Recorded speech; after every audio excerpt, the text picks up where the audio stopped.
Estimadores lineales.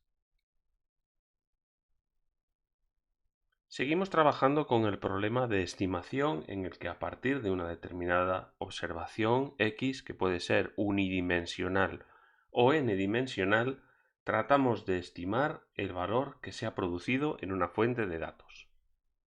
Hasta ahora hemos trabajado con diferentes estimadores, formulados en términos estadísticos, que tienen en general como propiedad que son funciones no lineales de las observaciones realizadas. Vamos a verlo con un ejemplo. Supongamos que tenemos una fuente de información con una función densidad de probabilidad como la que aparece en esta figura. Nosotros lo que vamos a observar es un valor producido en esta fuente contaminado con un ruido blanco y gaussiano de media nula y con una determinada varianza sigma cuadrado. Si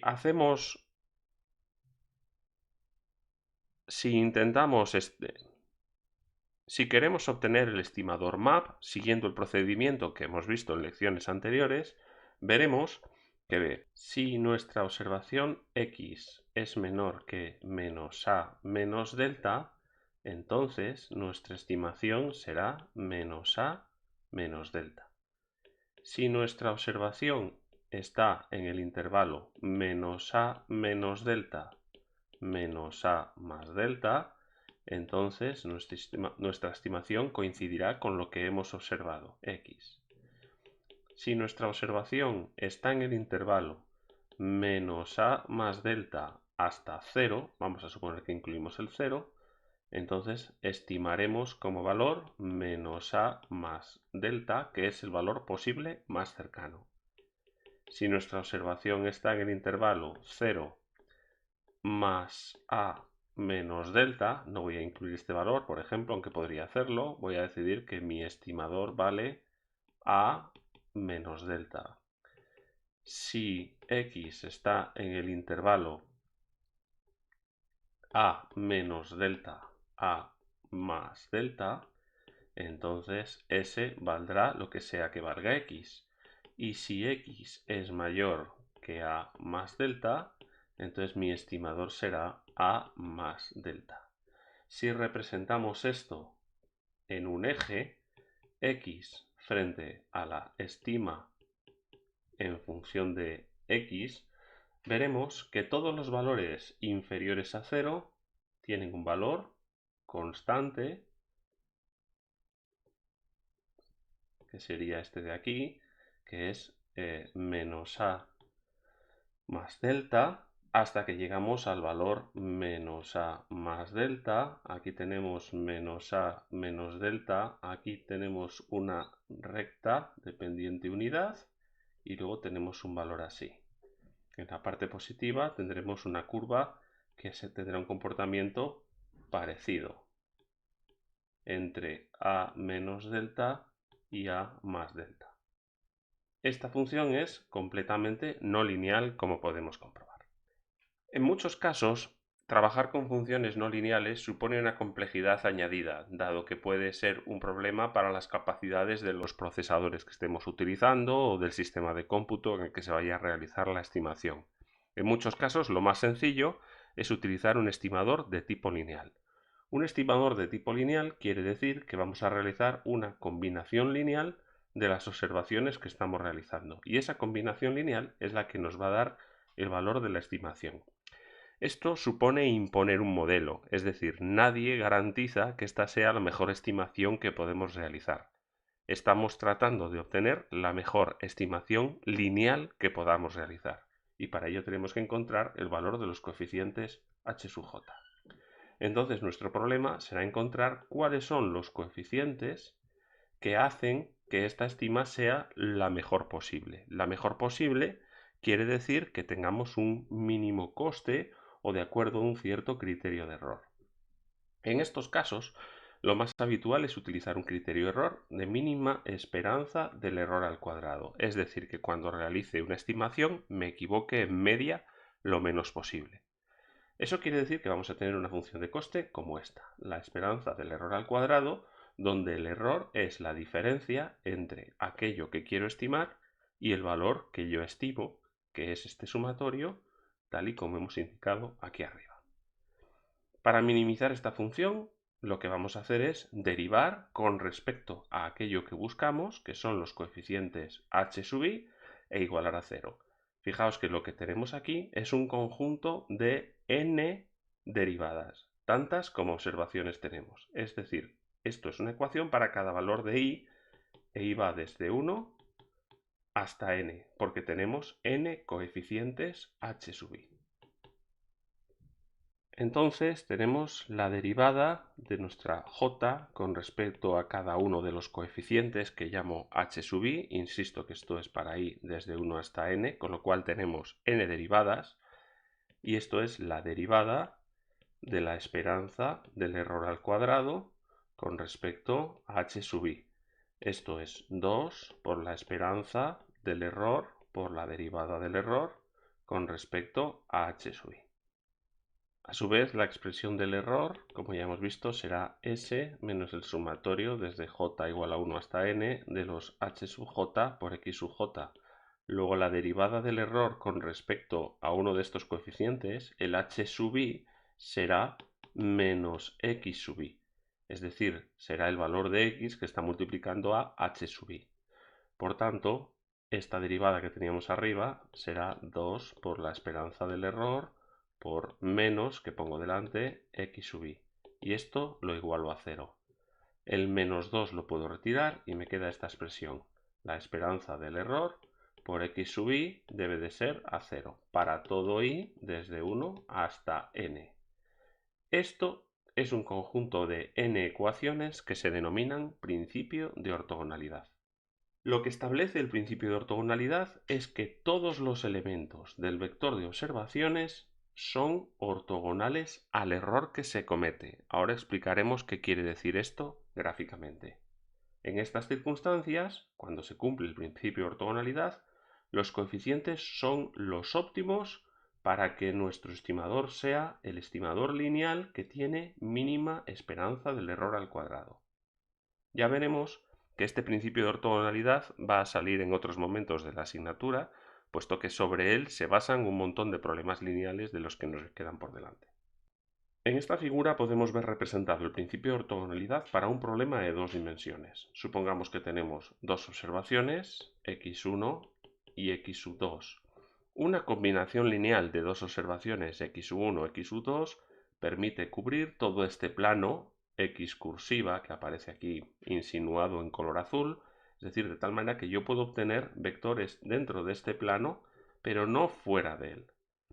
Si yo estoy intentando obtener el vector s, que resulta que no es posible que se obtenga como una combinación de x1 y x2, el mejor vector que yo puedo obtener en este plano, es decir, la mejor combinación lineal de x1 y x2 que yo puedo obtener es este s estimado que hay aquí y que está justo debajo del s.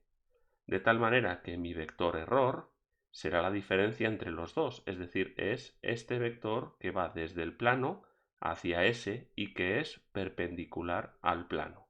Es decir, el vector error es perpendicular tanto a las x1 como a las x2. Esto es lo que indica el principio de ortogonalidad. Si yo intento aproximar mediante una combinación lineal algo que no se puede obtener como una combinación lineal, mi mejor estimador siempre va a ser aquel que se coloca justo debajo y por tanto que va a tener un error perpendicular al espacio en el que yo puedo hacer estimaciones.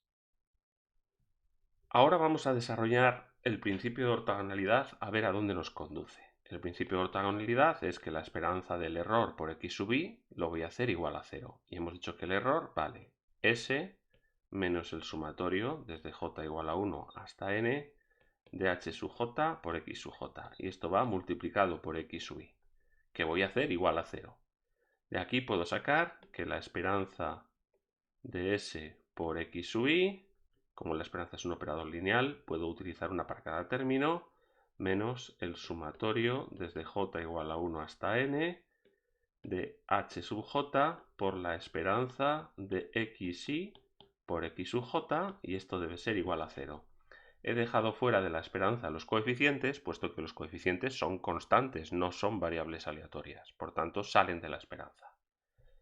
voy a llamar a esperanza de S por X sub I con una variable cualquiera, voy a elegir G sub I, por ejemplo. Fijaos que esto representa una correlación cruzada entre S y XY. Y la esperanza de XY por XJ lo voy a llamar R sub IJ. Y fijaos que a su vez es la autocorrelación de los valores de X o de las diferentes observaciones para diferentes instantes y J.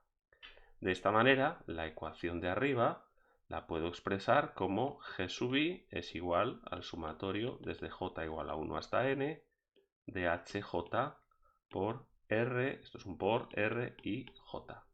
Esto, recordad que hay una ecuación para cada valor de I, 1 hasta N, se conoce como ecuaciones normales y son algunas de las ecuaciones más importantes que vamos a encontrar en procesado de señal. Si desarrollo estas ecuaciones, particularizando para las diferentes IES, veréis que tenemos para I igual a 1, nos sale que H1 por R11 más H2 por R12 más puntos suspensivos hasta Hn por R1n es igual a G1, que recuerdo que es la esperanza de S por X1. Para I igual a 2, H1 por R21 más H2 por R22 más puntos suspensivos Hn por R2n es igual a G sub 2. Esto lo puedo repetir hasta I igual a n. Y para I igual a n tendré H1 por Rn1 más H2 por Rn2 más puntos suspensivos hasta Hn por Rnn es igual a Gn. Es decir, tengo un conjunto de n ecuaciones con n incógnitas, que es otra forma de representar las mismas ecuaciones normales. Pero incluso puedo representarlas de una tercera manera. Si defino una matriz que contenga los valores R11, R12 hasta R1n, para abajo hasta Rn1, R22 diagonal hasta Rnn, esta matriz la llamo R y la denomino matriz de autocorrelación de X. También puedo definir un vector H1, H2 hasta Hn que contenga los coeficientes que busco. Llamo el vector H. Y puedo definir otro vector que contenga G1, G2 hasta Gn y lo llamo, por ejemplo, vector G. En estas condiciones puedo plantear estas ecuaciones normales de manera matricial. Esta es la representación más habitual de las ecuaciones normales, en su forma matricial, y de ello puedo despejar claramente que los coeficientes que necesito los puedo obtener como la inversa de la matriz de autocorrelación de las X multiplicada por el vector G, que es una correlación cruzada entre S y X. De este modo tengo tres formas de resolver las ecuaciones normales. La primera que habíamos planteado, la segunda que es un sistema de ecuaciones lineales con n ecuaciones y n incógnitas, por si tengo una calculadora o alguna forma de resolverlo de manera automática, o incluso por si quiero hacerlo a mano, y por último esta ecuación matricial que permite utilizar métodos numéricos más sofisticados como MATLAB, Octave o cualquier otro sistema que se pueda programar. Vamos a ver cómo se trabaja con estas ecuaciones con un ejemplo. Vamos a considerar el caso gaussiano n-dimensional en el que mi fuente es gaussiana con media nula y varianza sigma s cuadrada y el ruido también va a ser gaussiano de media nula y varianza sigma n cuadrado. En este caso lo que tengo que hacer es determinar los elementos de la matriz R y J para la matriz de autocorrelación y los elementos del vector G, los G sub I. Pues directamente cada elemento R sub IJ es la esperanza de X sub I por X sub J. Es decir, es la esperanza de X sub I que vale S más el ruido N sub I que lo contamina por X sub J que vale S más el ruido N sub J que lo contamina. Y esto es igual a la esperanza de S cuadrado más la esperanza de S por n sub j más la esperanza de n sub i por S más la esperanza de n sub i por n sub j. La esperanza de S cuadrado, puesto que tengo una fuente gaussiana de media cero y varianza sigma S cuadrado, es sigma S cuadrado. La esperanza de S por una muestra de ruido vale 0, puesto que el ruido está incorrelado con todo, incluso consigo mismo. La esperanza de cualquier cosa por el ruido es 0. Lo mismo sucede con el tercer término, pero cuidado, no pasa lo mismo con el cuarto. En el cuarto tengo la esperanza de n sub i por n sub j. Esto vale 0 siempre y cuando i sea distinto que j. En cualquier otro caso, el ruido está incorrelado consigo mismo, luego la correlación entre dos muestras distintas del ruido es siempre 0. Pero cuando i es igual que j, esto vale sigma n cuadrado, la varianza del ruido.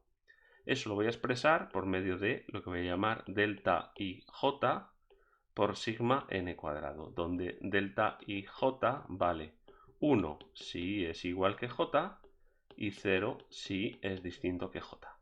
Para el vector g hacemos exactamente lo mismo. G sub i es la esperanza de S por X sub i, es decir, es la esperanza de X sub i que vale S más la muestra de ruido que le corresponde por el propio valor S. Y esto es la esperanza de S cuadrado más la esperanza de S por n sub i que ya sabemos que vale 0.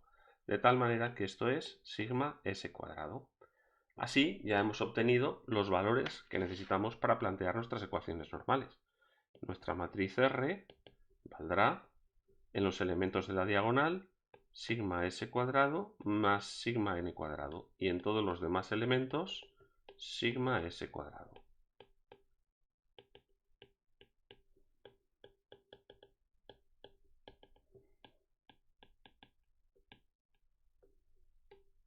Nuestro vector G en todos sus elementos ha salido sigma S cuadrado.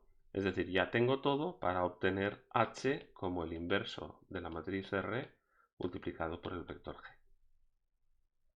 Hay un problema particular de estimación lineal que puede ser tratar de estimar el valor que va a tomar una muestra que todavía no ha llegado a partir de las últimas P muestras que sí han llegado. Este problema se llama la predicción lineal y consiste en este que aparece reformulado aquí. Un conjunto de P muestras anteriores de la señal X se combina linealmente con unos coeficientes que aquí por cuestiones de notación se suelen llamar los coeficientes menos alfa sub i para obtener la estima de lo que será el propio próximo valor X. Empleando el mismo criterio MSE, esto es un problema de estimación lineal. Lo que yo pretendo estimar es el próximo valor que va a tomar X. Esto es útil en señales que tienen redundancia, en señales en las que sí existe una cierta relación entre un conjunto de muestras y la siguiente, que suelen ser prácticamente todas excepto el ruido, dependiendo de qué valor de P se escoja. Esto es muy típico utilizar este tipo de problema de predicción lineal en tratamiento de voz. Vamos a ver que esto se resuelve de la misma manera. También vamos a utilizar las ecuaciones normales, solo que ahora lo que llamábamos S va a ser X, igual que las observaciones que teníamos, de tal manera que nuestras correlaciones cruzadas se van a convertir en autocorrelaciones. En muchos problemas es más interesante obtener el error de predicción, también llamado residuo, que la propia predicción.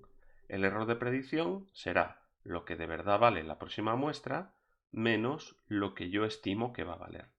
Esto responde a esta expresión de aquí simplemente sustituyendo. Si me invento un coeficiente que llamo alfa sub 0 igual a 1, esto pasa a tener esta expresión en la que tengo un límite inferior que empieza en 0 en lugar de en 1. Esto es exactamente la expresión de la convolución entre un conjunto de coeficientes, una secuencia que podría llamar alfa de n y la propia señal que estoy observando. De tal manera que esto es un filtro. De alguna manera esto es como si fuera un filtro FIR cuyos coeficientes son los valores alfa sub n, que también representan su respuesta al impulso.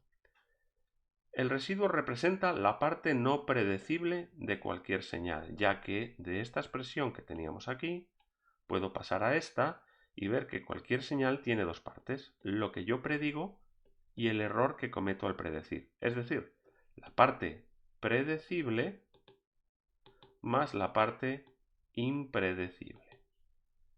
En la mayoría de casos, lo más interesante es estudiar la parte impredecible de una señal, ya que ahí es donde está la información que es diferente.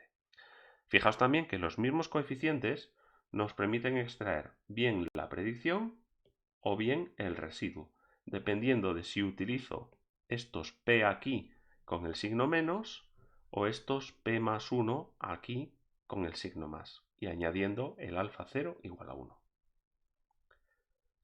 ¿Qué forma tomarían las ecuaciones normales aquí? La matriz de autocorrelación de las x sigue siendo un conjunto de valores de autocorrelación de x. Lo que cambia va a ser el vector de correlaciones cruzadas. Las correlaciones cruzadas entre aquello que yo quería estimar, que en este caso es x, y aquello que observo que sigue siendo x, ahora es la autocorrelación de x.